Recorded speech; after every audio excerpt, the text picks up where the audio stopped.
അസ്സലാമുഅലൈക്കും, welcome back to my channel. അപ്പോൾ ഇന്ന് വന്നിട്ടുള്ളത് ബാക്കി വന്ന ചോറ് വെച്ചിട്ട് നമ്മളിന്നൊരു കിടിലൻ ഐറ്റാണ് റെഡിയാക്കി എടുത്തിട്ടുള്ളത്. നമ്മുടെ കുഞ്ഞു മക്കളൊക്കെ ക്ലാസ് കഴിഞ്ഞ് വരുമ്പോൾ നമുക്ക് ഇതേപോലെയൊക്കെ റെഡിയാക്കി അവർക്ക് കൊടുക്കാനായിട്ട് പറ്റും. നമ്മളിവിടെ പാനിപൂരിയാണ് റെഡിയാക്കി എടുത്തിട്ടുള്ളത് കേട്ടോ. നല്ല പെർഫെക്റ്റ് ആയിട്ട് നമുക്കിതേപോലെ ബാക്കി വന്ന ചോറ് വെച്ചിട്ട് നമുക്ക് റെഡിയാക്കി എടുക്കാനായിട്ട് പറ്റും. അപ്പോൾ എല്ലാവരും ട്രൈ ചെയ്ത് നോക്കുക, ഫീഡ്ബാക്കും കൂടെ അറിയിക്കുക കേട്ടോ. വളരെ സിമ്പിളല്ലേ, നമുക്കിത് വേസ്റ്റിൽ കളയേണ്ട ആവശ്യമില്ല. ഇതേപോലെ എന്തെങ്കിലുമൊക്കെ നമ്മുടെ മക്കൾക്ക് നമുക്ക് വീട്ടിൽ തന്നെ റെഡിയാക്കി കൊടുക്കാനായിട്ട് പറ്റും. അപ്പോൾ എല്ലാവർക്കും നമ്മുടെ വീഡിയോസ് ഇഷ്ടമാവും. നമ്മുടെ വീഡിയോ ഇഷ്ടമായി കഴിഞ്ഞാൽ ഒന്ന് ലൈക്ക് ചെയ്യുക, ആദ്യമായി കാണുന്നവരാണെങ്കിൽ സബ്സ്ക്രൈബും കൂടെ ചെയ്യാം കേട്ടോ. അപ്പോൾ എങ്ങനെയാണ് നമുക്ക് ചോറ് വെച്ചിട്ട് പാനിപൂരി റെഡിയാക്കി എടുക്കണമെന്ന് ഒന്ന് കണ്ടു നോക്കിയാലോ. അപ്പം അതിന് മുന്നേ നമ്മുടെ വീഡിയോസ് നിങ്ങളൊന്ന് സ്കിപ്പ് ചെയ്യാതെ കാണാം കേട്ടോ. അപ്പോൾ നമുക്ക് വീഡിയോയിലേക്ക് പോയാലോ. അപ്പം ഇന്ന് ഞാൻ വന്നിട്ടുള്ളത് ബാക്കി വന്ന ചോറ് വെച്ചിട്ട് നമ്മളിന്നൊരു കിടിലൻ നൈറ്റാണ് ഇവിടെ റെഡിയാക്കി എടുക്കുന്നത്. അപ്പം എല്ലാവർക്കും ഇഷ്ടമാവുന്ന രീതിയിലുള്ള ഒരൈറ്റം, പ്രത്യേകിച്ച് നമ്മുടെ കുഞ്ഞു മക്കൾക്ക് നമ്മളിവിടെ റെഡിയാക്കി എടുക്കുന്നത് പാനിപൂരി. അപ്പോൾ എങ്ങനെയാണ് നമുക്ക് ഈ ഒരു ഐറ്റം റെഡിയാക്കണമെന്ന് കണ്ടു നോക്കാം. അതിന് വേണ്ടിയിട്ട് ഞാനിതാ തലേദിവസം ബാക്കി വന്നിട്ടുള്ള കുറച്ച് ചോറ് നമുക്ക് കയ്യിലുണ്ട്. അപ്പോൾ അത് വെച്ചിട്ട് നമുക്ക് പാനിപൂരി റെഡിയാക്കി എടുക്കാം. അപ്പോൾ ഞാനിതാ അവിടെ 250 ml കപ്പിൽ 1 കപ്പ് ചോറ്, നമ്മളിത് വെള്ളത്തിലൊന്നും ഇട്ട് വെക്കാത്ത ചോറായതുകൊണ്ട് നമുക്കൊരല്പം 1-2 ടേബിൾ സ്പൂൺ വെള്ളം ഒഴിച്ചിട്ട് വേണം നമ്മളിതൊന്ന് അരച്ചെടുക്കാനായിട്ട്. പിന്നെ ഞാൻ മിക്സിയുടെ ചെറിയ ജാറിലേക്ക് നമുക്കിതൊന്ന് ഇട്ട് കൊടുക്കാം. ഒരു 2 ടേബിൾ സ്പൂണ് വെള്ളം നമുക്ക് ഒഴിച്ചു കൊടുത്തിട്ട് നല്ല ഫൈനായിട്ട് തന്നെ അരച്ചു കൊണ്ടുവരാം. അപ്പം ഇനി ഇത് ഞാൻ അരച്ചു കൊണ്ടുവരട്ടെ. അപ്പോൾ ഇതാ ഞാൻ ഒരു മിക്സിംഗ് ബൗൾ എടുത്തിട്ടുണ്ട്. അതിലേക്ക് നമ്മൾ അരച്ചെടുത്ത നമ്മുടെ ഈ ഒരു ചോറ് ചേർത്ത് കൊടുക്കാം.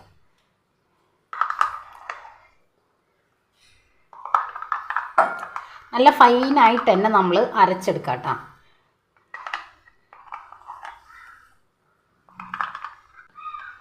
ഇനി ഇതിലേക്ക് നമുക്ക് ഉപ്പ് ചേർത്ത് കൊടുക്കാം.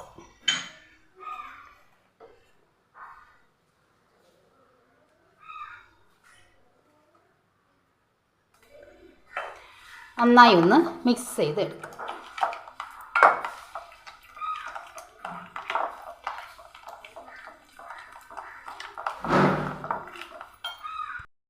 ഞാൻ 1 ടേബിൾ സ്പൂണ് ഓയിൽ പോലെ നമുക്കൊന്ന് മിക്സ് ചെയ്തെടുക്കാം.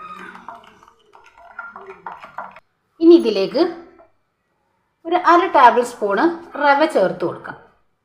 നിങ്ങൾക്ക് റവ പൊടിച്ച് ചേർക്കണമെങ്കിൽ അങ്ങനെ ചേർത്തെടുക്കാം കേട്ടോ. നമ്മുടെ പൂരിക്കൊരു ക്രിസ്പി കിട്ടാൻ വേണ്ടിയിട്ടാണ് നമ്മളിതിലേക്ക് റവ ചേർത്ത് കൊടുക്കുന്നത്.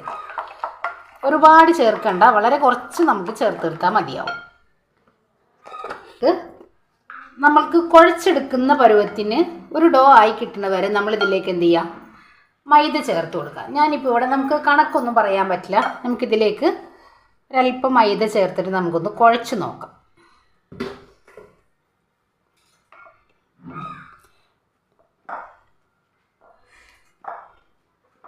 നമ്മളിതിൽ ഇനി വെള്ളമൊന്നും ചേർത്തെടുക്കേണ്ട ആവശ്യമില്ല കേട്ടോ. ഞാനിവിടെ നമ്മൾ നല്ലപോലെ അരിച്ച് മാറ്റിയെടുത്തിട്ടുള്ള മൈദയാണ് നമ്മൾ ചേർത്തെടുത്തിട്ടുള്ളത് കേട്ടോ.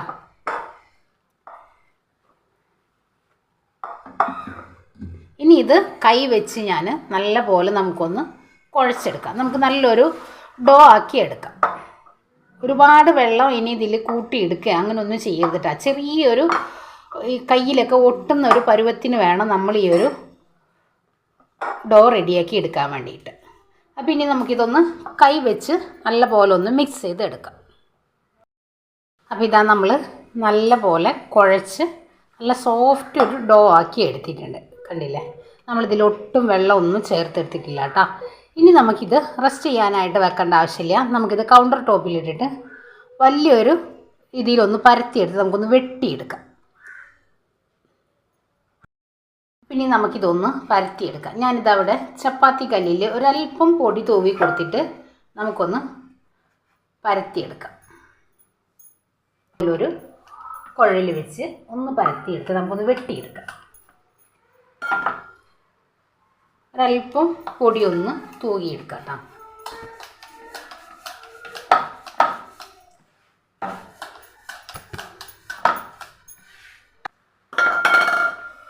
അപ്പോൾ ഇനി ഞാനിത് ഇതേപോലെ ഒരു കുപ്പിയുടെ മൂടി വെച്ച് നമുക്കൊന്ന് വെട്ടിയെടുക്കാം. ഈ ഒരു വലിപ്പത്തിലാണ് ഞാനിവിടെ റെഡിയാക്കി എടുക്കുന്നത് കേട്ടോ.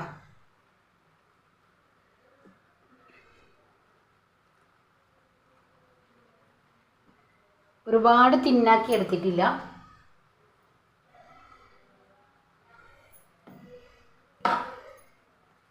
ഇനി നമുക്കിതൊന്ന് മാറ്റിയെടുക്കാം.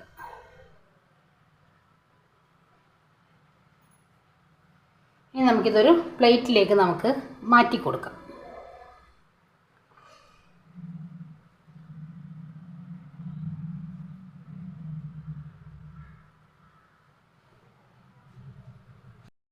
ഇതാ ഞാനെല്ലാം ഇവിടെ പരത്തിയെടുത്തിട്ടുണ്ട്, കണ്ടില്ലേ. ഇനി നമുക്കിതൊന്ന് ഫ്രൈ ചെയ്തെടുക്കാം. അപ്പം ഇനി ഇതാ പാനിപൂരി റെഡിയാക്കി എടുക്കാൻ വേണ്ടിയിട്ട് പാനിലേക്ക് ഞാൻ എണ്ണ ഒഴിച്ച് നല്ലപോലെ ചൂടായി വന്നിട്ടുണ്ട്. ഇതേപോലെ നമ്മൾ എണ്ണയിലേക്ക് ഇട്ടിട്ട് ജസ്റ്റ് തവി വെച്ച് ഒന്ന് പ്രസ് ചെയ്ത് കൊടുക്കാം കേട്ടോ. അപ്പോൾ ഇതേപോലെ ഇങ്ങനെ വീർത്ത് വന്നോളൂ.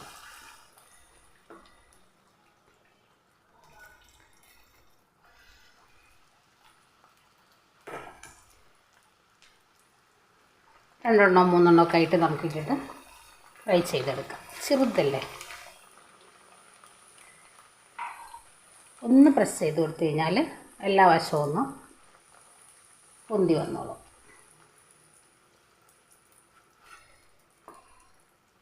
ആദ്യം ഇട്ടതൊക്കെ നമുക്ക് മാറ്റിയെടുക്കാം. കണ്ടില്ലേ, ഒട്ടും എണ്ണ കുടിച്ചിട്ടില്ല കേട്ടോ. എല്ലാം നമുക്ക് ഇതേപോലെ ഒന്ന് റെഡിയാക്കി എടുക്കാം. ഞാനിതെല്ലാം കോരി മാറ്റിയെടുത്തിട്ടുണ്ട്. നല്ല പോലെ പൊന്തി വന്നിട്ടുണ്ട്. അപ്പം നമ്മളിത് ബാക്കി വന്ന ചോറ് വെച്ചിട്ടാണ് നമ്മൾ ഈ ഒരു പാനിപൂരി റെഡിയാക്കി എടുത്തിട്ടുള്ളതെന്ന് ആരും പറയില്ല കേട്ടോ. അത്രയും പെർഫെക്റ്റായിട്ട് നമുക്ക് ചെയ്തെടുക്കാനായിട്ട് പറ്റും.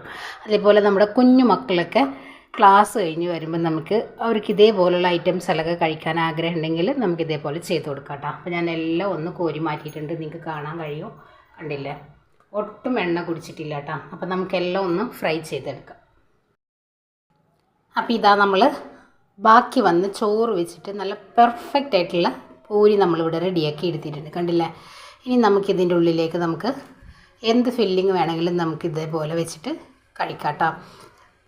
നല്ല പെർഫെക്റ്റോട് കൂടിയിട്ടാണ് നമ്മൾ ഈ ഒരു ഐറ്റം റെഡിയാക്കി എടുത്തിട്ടുള്ളത്. ഇത് ബാക്കി വന്ന് ചോറ് വെച്ചിട്ടാണ് ചെയ്തിട്ടുള്ളതെന്ന് ഒട്ടും പറയില്ല കേട്ടോ. അത്രയും അടിപൊളിയായിട്ടാണ് നമ്മളിത് റെഡിയാക്കി എടുത്തിട്ടുണ്ട്.